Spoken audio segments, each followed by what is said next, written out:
E aí, galera, tudo bem com vocês aí do oitavo ano? Bom, vocês acabaram de acessar o link, sabem então que a aula de hoje vai tratar aí sobre o último capítulo do livro do primeiro bimestre. Nós vamos falar sobre a famosíssima Revolução Francesa. Lembrando só, galera, já de cara que revolução significa uma modificação, uma profunda modificação, seja uma modificação econômica, política ou na sociedade. No caso da Revolução Francesa, nós vamos ter várias modificações que vão levar ao fim do absolutismo na França. Essa revolução vai acontecer por influência das ideias de liberdade e da razão do iluminismo. Então, as ideias dos filósofos iluministas vão influenciar muito na Revolução Francesa. E então a França vai deixar de ser uma monarquia absolutista, uma sociedade de privilégios, onde clero e nobreza desfrutavam de privilégios e o resto da população não. A França vai deixar de ser assim, passando por uma revolução feita por seu povo, que vai então criar uma nova França a partir de então. E é isso que nós vamos analisar nesse capítulo, tá? Nessa aula e na parte 2 dessa aula. Antes então de começar aqui no livro, pessoal, lembrem-se que eu quero que vocês sempre acessem aqui o menu atividades para fazerem os exercícios e quero que para acessarem os links no menu atividades e no menu avaliações façam os exercícios referentes aos capítulos, tá? Os exercícios de Revolução Francesa já estão lá para vocês fazerem, beleza? Vamos lá então, pessoal. Percebam que eu separei aqui algumas imagens para poder explicar melhor para vocês.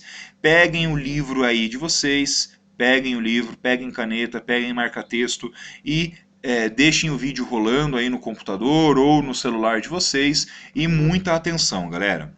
Então, antes, nesse bimestre, nós estudamos sobre as revoluções inglesas, nós vimos então aí o fim do absolutismo na Inglaterra e a chegada aí da monarquia parlamentarista na Inglaterra, principalmente representada pela classe dos burgueses, tá? E isso também vai acontecer agora na Revolução Francesa, só claro, na França, né? Então, na França vai acontecer algo parecido, o rei vai ser derrubado do poder, o rei vai perder a cabeça, o Luís XVI, e uma nova França vai surgir então a partir desse acontecimento, tá? Não podemos esquecer que as ideias do iluminismo, as ideias lá do Rousseau, do Voltaire, as ideias baseadas na razão, na ciência, na liberdade, na defesa da democracia, na defesa de um governo justo, um governo que não oprimisse os menos favorecidos, né, os mais pobres. Então as ideias iluministas vão sim influenciar a Revolução Francesa e é claro que nós também estudamos a Revolução Industrial que estava acontecendo aí em meio a isso tudo, tá? Vamos lá então, a Revolução Francesa se inicia aqui na página 40, então podem colocar aí na página 40 para a gente poder iniciar nosso estudo, galera. Ok, galera, olhem essa imagem aqui incrível, mostra uma fotografia recente, óbvio, né? Mostra caças franceses aí em um dia comemorativo na França, a comemoração do dia 14 de julho, né? Comemorado lá na capital francesa, Paris. Essa data é uma data famosíssima na França, um feriado nacional na França e uma data muito comemorada. Assim como no Brasil, por exemplo, nós temos o dia 7 de setembro, né? Que é a data da independência do Brasil, quando o Brasil fica independente de Portugal. É uma data comemorativa para o povo brasileiro, né, para a identidade brasileira, enquanto que o dia 14 de julho, claro, se refere ao dia que aconteceu a queda da Bastilha, que marca aí o início da Revolução Francesa, é o início aí da queda do rei e de uma nova França que estava nascendo. Então observem, né, é uma data comemorada na França, o principal feriado na França, né, pro povo francês aí, tá? Então, galera, não se esqueçam que as ideias iluministas, eu falei para vocês isso no capítulo sobre iluminismo, essas ideias vão mudar o mundo, elas vão influenciar mudanças sociais, políticas e econômicas lá nos países europeus, e essas mudanças também vão repercutir em outras partes do mundo, inclusive na América, inclusive no Brasil, quando o Brasil conquista a sua independência, baseado também nas ideias iluministas de liberdade dos povos, tá? Nós já estudamos o iluminismo. Muito bem. Continuando, galera. Pergunta número 1. Podem pegar a caneta aí. Então, o movimento iluminista defendia o uso da razão e a liberdade de todos os setores da sociedade. Em termos políticos, o que defendiam os filósofos franceses? Os filósofos iluministas defendiam governos em que a participação do povo pudesse ocorrer. A monarquia moderada era defendida por Montesquieu, Rousseau, que defenderam em suas obras a república. Então eles defendiam que ou a monarquia deixasse de ser absolutista e virasse uma monarquia parlamentarista, igual na Inglaterra, ou a monarquia deixasse de existir e virasse uma república, né, com cargos políticos, com políticos sendo eleitos através do voto e da participação de todos, né, a participação de todo o povo da nação. O que, claro, não acontecia na época do antigo regime, na França, na Inglaterra. Claro, estou me referindo à época dos governos absolutistas. Sabemos que não haviam votações, eleições, sabemos que o cargo de governante era passado de pai para filho, né, a monarquia hereditária. Sabemos também que aquela sociedade era marcada por uma profunda desigualdade baseada em condições de nascimento. Então, pessoas haviam o clero, havia a nobreza e havia o resto, né? Que era o resto da população, e claro que é esse resto da população quem pagava os impostos, quem trabalhava, quem sustentava o país, né? Enquanto que os outros não tinham que trabalhar, eram privilegiados, né? A sociedade, vamos falar então da França, né? A sociedade francesa, pessoal, ela seguia um modelo lá, então, característico desde a Idade Média e que se manteve aí na Idade Moderna nos reinos absolutistas. A França, claro, tinha uma monarquia absolutista muito famosa. Lembram do Luís XIV, que chegou a afirmar que ele era o Rei Sol, o cara que iluminava a França e toda a Europa. E a sociedade francesa seguia essas ideias aí que vinham desde a época feudal, né? Então, a sociedade francesa, galera, vejam, ela era dividida em estados. Hoje nós chamamos, por exemplo, as divisões territoriais do Brasil de estados. Paraná, Santa Catarina, São Paulo, Rio de Janeiro. Não é o caso. Aqui a palavra estado se refere a cada classe social na França. Então, aquelas classes sociais da França, que eram 3, eram baseadas em privilégios de nascimento. A pessoa nascia em uma classe e tinha que morrer nela. Quase não havia possibilidade de você mudar de classe. Vamos lá então. Essa primeira classe, chamada de primeiro estado, era formada pelos membros do clero, os membros da Igreja Católica Francesa, tá? O segundo estado, a segunda classe social na França, era formada pelos membros da nobreza, e nessa classe se inclui o rei. Olhem aqui no mouse, o rei Luís XVI, que vai perder a cabeça aí na Revolução Francesa. É esse rei, ele é neto do Luís XIV, é esse cara aqui, o Luís XVI, que vai sofrer a Revolução Francesa, tá? Então, tanto o primeiro quanto o segundo estado, ou seja, tanto o clero quanto a nobreza, eles eram privilegiados. Olhem o mouse, eles tinham isenção de impostos, ou seja, eles não pagavam impostos para o governo, e além disso, eles recebiam pensões reais, eles recebiam pensão do governo, uma espécie de um salário mensal. Tá? Claro, além disso, eles não eram obrigados a trabalhar. Então vejam só o tanto de privilégios que o primeiro e o segundo estado possuíam. Enquanto isso, o resto do povo era o terceiro estado. O terceiro estado era composto por todos aqueles que não eram do clero ou da nobreza. E esse terceiro estado era 95% da população da França. Era mais ou menos 26 milhões de pessoas que eram desse terceiro estado. E quem era desse terceiro estado? Muitas pessoas, todo o resto. Burgueses, população urbana, os pobres, os camponeses das áreas rurais, todo o resto tinha que trabalhar, tinha que pagar imposto para sustentar o governo, para sustentar aquele sistema absolutista baseado em privilégios. Olhem aqui o Luís XVI. Quando a Revolução Francesa teve início, o rei que governava a França era Luís XVI, casado com a austríaca Maria Antonieta. Ambos foram acusados de viver alheios às dificuldades pelas quais o passava a maioria do povo francês, desperdiçando as riquezas do reino para manter seu modo de vida luxuoso. Então percebam que muitas críticas eram realizadas à família real francesa, ao rei, à rainha, por de certa forma, não se preocuparem com todos os problemas de pobreza do povo e só se preocuparem em manter seu estilo de vida privilegiado e luxuoso, tá? Podem virar a página, pessoal. Antes da gente falar da França do Luís XVI, eu quero mostrar essa charge para vocês, uma charge publicada no ano da Revolução Francesa, que criticava aquela sociedade dividida em primeiro estado, segundo estado e terceiro estado.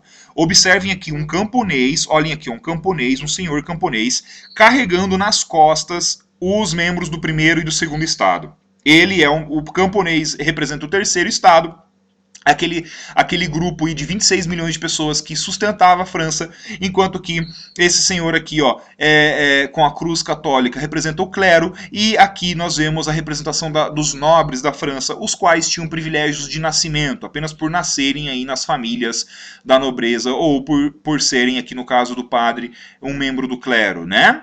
Vamos fechar a imagem e voltar para o livro. Então, essa sociedade, imagine só, uma sociedade tão desigual como essa, né? Uma sociedade que buscava justificativas aí para dividir as pessoas em classes. É claro que tinha tudo para dar errado, né? É claro que tinha tudo para dar errado. Então, no meio aí, então, dessa sociedade desigual, estava acontecendo na França, lá na época, no século XVIII, tá? Uma grave crise econômica, social, né? Muita desigualdade social, e em meio a isso, as ideias do iluminismo, lá, as ideias que pregavam igualdade, direito iguais para todos, né? A gente já estudou iluminismo ali no capítulo anterior. Essas ideias do iluminismo vão, sim, influenciar a mente das pessoas a fazerem, de certa forma, a quererem mudanças, a buscarem mudanças, nem que seja através de uma revolução armada, tá? A França vinha vivendo momentos de crise, tá? E que às vezes faltava até alimentos aí para alimentar as pessoas mais pobres. E aquela sociedade do antigo regime da França, aquela sociedade do absolutismo, do mercantilismo, né? Ela concentrava o poder político na mão do rei e então essa sociedade, né, de privilégios dificilmente mudaria se não fosse através de uma profunda mudança, né, uma revolução, tá? Claro que essas classes privilegiadas, né, o primeiro estado, clero, e o segundo estado, nobreza, não desejavam mudanças profundas desse jeito, tá? Em meio a toda aquela crise que estava abatendo a França no século XVIII, tá? Muito bem. Olhem aqui, ó, mais um quadro mostrando a família real francesa, o rei Luís XVI, a rainha Maria Antonieta, outros membros da nobreza. Eu já falei para vocês em outro capítulo do Palácio de Versalhes, onde o rei e a rainha viviam com muito luxo, onde mais 10 mil nobres e membros do clero viviam ali na corte do rei, em meio a privilégios. Então, dá para a gente saber muito bem como era aquela sociedade, né? Muito bem. Olhem só, leiam o texto comigo rapidamente. Em 1789, no ano da Revolução Francesa, guardem essa data, 1789, finalzinho aí do século XVIII, a França parecia ser uma das maiores potências da Europa. Mas, na verdade, o país atravessava uma grave crise econômica. Milhares de pessoas morriam de fome e o descontentamento era geral. A desastrosa administração financeira do governo e as guerras sucessivas haviam empobrecido o país. A todo momento, os reis da dinastia Bourbon aumentavam os impostos para pagar suas dívidas. De acordo com as leis feudais, os impostos eram pagos exclusivamente pelo povo. A nobreza, classe dominante e a riquíssima Igreja Católica não pagavam nada. Então, olhem só o texto aqui do Ken Hughes, A Revolução Francesa. Respondam comigo, galera. Número 1. Em 1789, ano que teve início a Revolução Francesa, milhares de pessoas morriam de fome, como o texto diz, né? Na França. Explica os motivos que levaram a população da França a tal situação. Então nós podemos citar ali, de acordo com o texto, né, analisando o texto novamente, podemos citar a péssima administração dos reis franceses, também podemos culpar aquela sociedade de classes onde o primeiro estado e o segundo estado, né, a primeira classe e a segunda classe eram privilegiadas, não pagavam impostos. Então, e a péssima administração, guerras, tudo isso levava aí a França a uma grave crise econômica e a fome. 2. Podem responder aqui do ladinho, tá, galera? 2. O governo vinha mantendo uma desastrosa administração financeira. Quais são os fatores que podem ser apontados como elementos para a crise econômica? Então, ó, a péssima administração financeira, o envolvimento da França em guerras desnecessárias, né, a manutenção daquela sociedade privilegiada para poucos, né, que viviam no luxo, tudo isso aí, então, contribuiu para a grave crise econômica francesa. Número 3. Guerras sucessivas haviam empobrecido o país. Cite um conflito no qual a França se envolveu no período e que tenha causado prejuízos financeiros. Podemos citar, por exemplo, quando a França se envolveu na Guerra de Independência dos Estados Unidos. A França gastou muito dinheiro aí lutando contra sua inimiga histórica, a Inglaterra, que não desejava aí a independência dos Estados Unidos, só para citar uma das guerras que a França se envolveu nesse período, tá? No século XVIII. Bom, então a França, sabendo agora então, galera, como era a sociedade francesa, sabendo como funcionava, sabendo das classes sociais, o primeiro estado, o segundo estado e o terceiro estado, né, as classes sociais, vamos falar agora de como que esse governo, né, do rei lá, Luís XVI, vai tentar resolver esse problema. O próximo subtítulo, os estados gerais. Lembrando que aqui a palavra estado se refere às classes sociais. Primeiro estado, clero, segundo estado, nobreza, terceiro estado, o resto. Então, na época, o ministro da economia lá, do rei, o ministro chamava-se Jacques Necker. Ele aconselhou o rei Luís XVI a convocar a Assembleia dos Estados Gerais. O que é a Assembleia dos Estados Gerais? Aqui tem mais informações sobre ela. É como se fosse um parlamento francês que seria consultado pelo rei em momentos de crise, para que, com a ajuda aí de políticos de cada classe social, né, de cada estado, primeiro estado, clero, segundo estado, nobreza, terceiro estado, o resto, com a ajuda dessas pessoas, decisões fossem tomadas para solucionar as crises, tá? Porém, como a França vivia um sistema absolutista, por exemplo, essa Assembleia nunca, olhem aqui o mouse, desde 1614 que os reis franceses não convocavam a Assembleia. Porém, o Luís XVI não teve escolha em meio àquela situação lá em 1789 e ele convocou a Assembleia. Então, os políticos aí, representantes de cada classe social, se reuniram para discutir soluções. Ó. Então, ó, a França tinha, na época, 26 milhões e 400 mil habitantes, tá? 26 milhões e 400 mil habitantes, sendo que os membros do primeiro estado, clero, eram 100 mil habitantes, os membros do segundo estado, a nobreza, eram 300 mil habitantes, e o terceiro estado, que era todo o resto, eram 26 milhões de habitantes.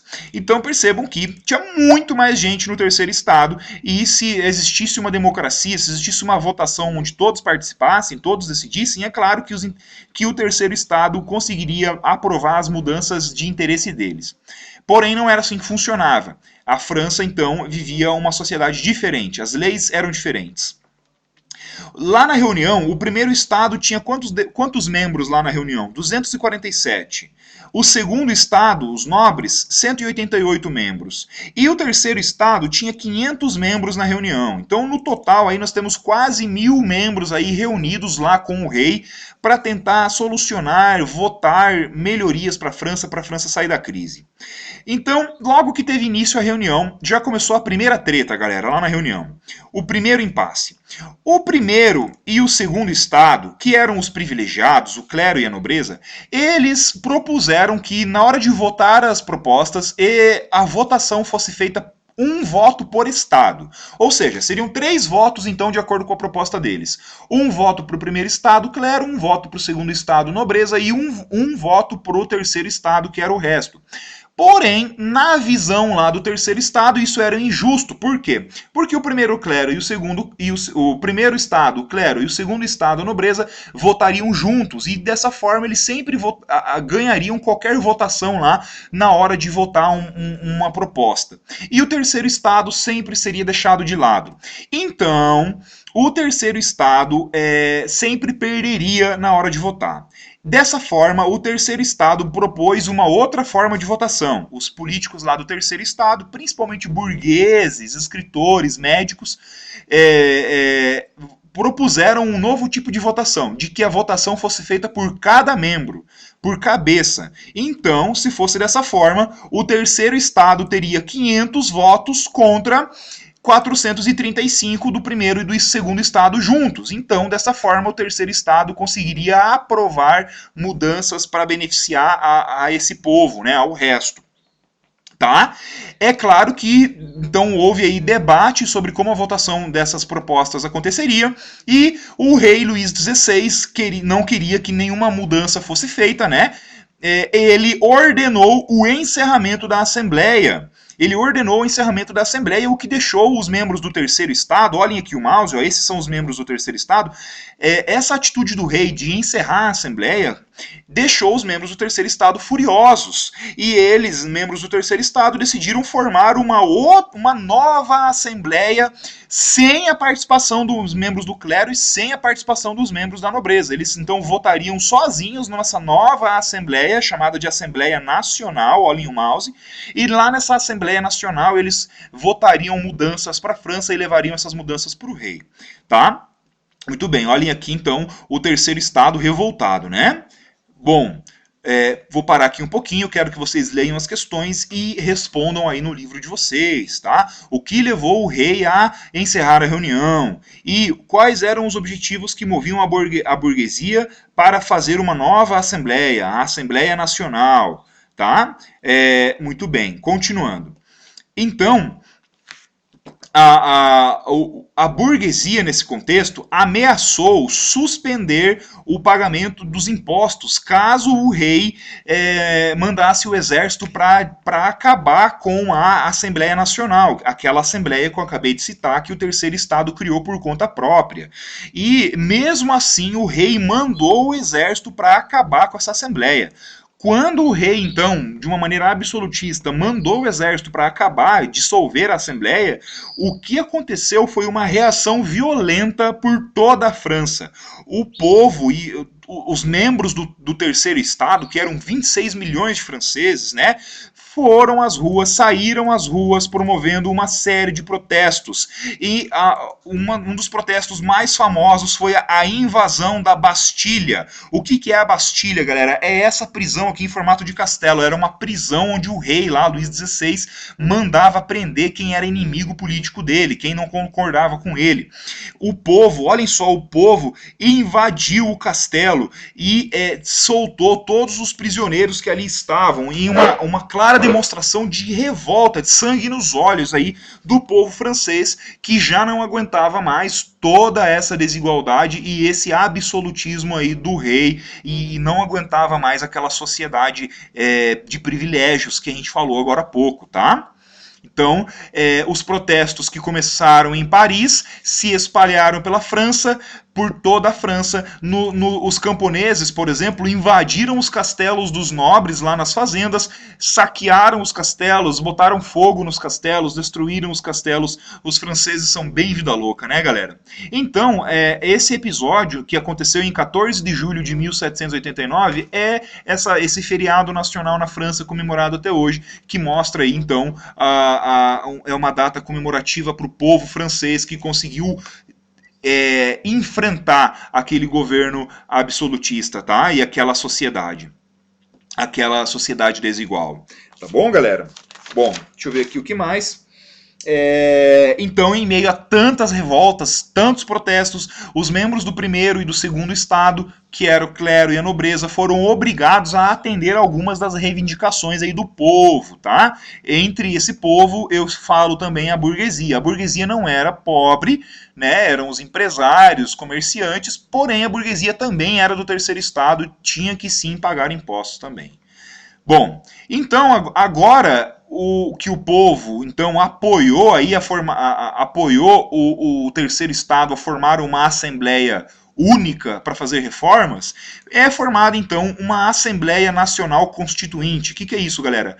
Constituinte significa que eles vão fazer uma nova constituição para a França, com novas leis, e essas novas leis vão mudar profundamente essa sociedade francesa, e a política, a economia, a sociedade francesa. Então a Assembleia Nacional decide fazer uma nova constituição para a França, tá? E então, após a formação dessa Assembleia, eles vão votar e fazer várias reformas lá na política para a França. Entre elas, grifem aí, ó, primeira, ó, entre elas, o fim dos privilégios do primeiro e do segundo estado. Acabou, então, os privilégios do primeiro e do segundo estado. Agora, os membros do clero e da nobreza vão ter que pagar imposto como todo mundo, não vão receber mais dinheiro do governo, acabou os privilégios que eles tinham, tá? E, além disso, eles também aprovaram a revogação de muitos impostos cobrados que eram considerados abusivos em relação ao povo mais pobre. Um desses impostos, por exemplo, era o dízimo obrigatório que todo mundo tinha que pagar para a igreja, tá? E, além disso, eles também votaram lá a abolição de todos os direitos hereditários. Então não existiria mais na França esse lance da pessoa ser nobre por nascimento, não existiria mais isso, todos seriam iguais perante a lei francesa. Olhem que incrível, então, essas modificações e o exemplo que os franceses estavam dando para o resto da Europa e para o resto do mundo, tá? Além disso, eles criaram a Declaração dos Direitos do Homem e do Cidadão, que é esse daqui, ó, que está aqui, ó, galera, no canto direito da página. Essa é a Declaração dos Direitos do Homem e do Cidadão, e nessa Declaração dos Direitos do Homem e do Cidadão estão escritos uma série de direitos baseados nas ideias iluministas, lá dos filósofos iluministas, direitos como todo mundo ter o direito à liberdade, todo mundo poder participar da política. Então todas aquelas ideias iluministas de uma sociedade mais justa foram escritas nesse documento e ela passou a valer no mundo. E até hoje esse documento é importante para garantir os direitos do povo, tá? Aqui nós temos um trechinho, ó, dessa Declaração dos Direitos do Homem e do Cidadão. Então se preparem para responder comigo. Primeiro, leiam comigo. 1. Os homens nascem e permanecem livres e iguais em direitos. Então, olhem só, não tem essa mais de a pessoa ser nobre. As distinções sociais não podem ser baseadas senão na utilidade comum. 2. O objetivo de toda associação política é a conservação dos direitos naturais e imprescindíveis do homem. Esses direitos são o direito à liberdade, o direito a ter uma propriedade, o direito à segurança e o direito à resistência à opressão. Então olha que incrível aí, galera. 4. A liberdade consiste em poder fazer tudo aquilo que não prejudique outro. 12. A garantia dos direitos do homem e do cidadão necessita de uma força pública. Essa força é assim instituída pelo benefício de todos e não para a utilidade particular daqueles a quem é confiada. Então, vejam que todos aqui os parágrafos da Constituição, da Declaração dos Direitos do Homem e do Cidadão, são influenciadas diretamente pelas ideias iluministas, lá dos filósofos iluministas, tá? 1. De acordo com essa declaração, quais são os direitos imprescindíveis do homem, do ser humano? Aqui, galera, ó, o direito à liberdade, o direito à propriedade, o direito à segurança e o direito à resistência à opressão. 2. Quais mudanças a elaboração desse documento proporcionou ao terceiro estado, galera? Hein? Óbvio, né? O terceiro estado passou a ser considerado igual aos outros. Então o terceiro estado passou a ter o papel de igualdade com todos os outros estados da França. E 3. Segundo a declaração, qual deveria ser a função dos governantes? De que forma que essa ideia contrariava o absolutismo? Então aqui diz, ó, que o governo deveria ser em benefício de todos e não apenas em benefício particular, né? Então isso é contra o absolutismo, porque no absolutismo é apenas um rei que governa baseado em interesses particulares ou interesses aí dos próximos dele, né? Dos nobres e do clero próximos dele. Então olhem que incrível e olhem as mudanças aí então que estão acontecendo na França, tá? Além disso, em relação ao clero, essa assembleia lá, a Assembleia Nacional lá do Terceiro Estado, em 1790 ela aprovou a Constituição Civil do Clero, que estabelecia o confisco dos bens da igreja, tá? E reduzia o número de bispos e padres e ainda determinava que eles passassem a fazer parte do governo e tudo seria controlado pelo governo até aí o dinheiro da igreja. Então vejam que os privilégios dos membros do clero foram bastante retirados, tá? E a igreja passou a ser vista aí de uma maneira mais sem privilégios. Em 1791, a Assembleia Nacional aprovou uma nova Constituição para a França, ou seja, um novo conjunto de leis para mudar a França e para a França ser, então, uma nova França. Por exemplo, não haveria mais absolutismo. O poder seria dividido em executivo, legislativo e judiciário. Lembram quem propôs essa ideia? O Barão de Montesquieu, lá do Iluminismo, tá? E eles também estabeleceram nessa Constituição leis para que o governo não interferisse na economia, no comércio, como acontecia antes, lá no mercantilismo, onde os reis interferiam no comércio, tá? Foi criado um sistema de voto para eleger os membros do executivo, legislativo e judiciário, porém, esse voto, olhem só, o voto estabelecido foi o voto censitário. Ou seja, o que é voto censitário? Voto censitário é quem pode votar é apenas quem tem uma determinada renda. Então, apesar aí de ter acontecido a Revolução Francesa, não era todo mundo que vai poder votar, apenas quem tinha dinheiro, né? Principalmente a burguesia, tá? Muito bem. E em meio a tudo isso, o rei e a sua família tentaram fugir da França com medo aí de serem condenados à morte, tá? E eles foram descobertos, foram capturados e o povo ficou bem chateado aí com o rei da França, o que com certeza prejudicou ainda mais aí a moral e o prestígio do rei da França. Claro que agora a França está passando por uma profunda mudança e é isso que eu quero que vocês observem, tá? Beleza?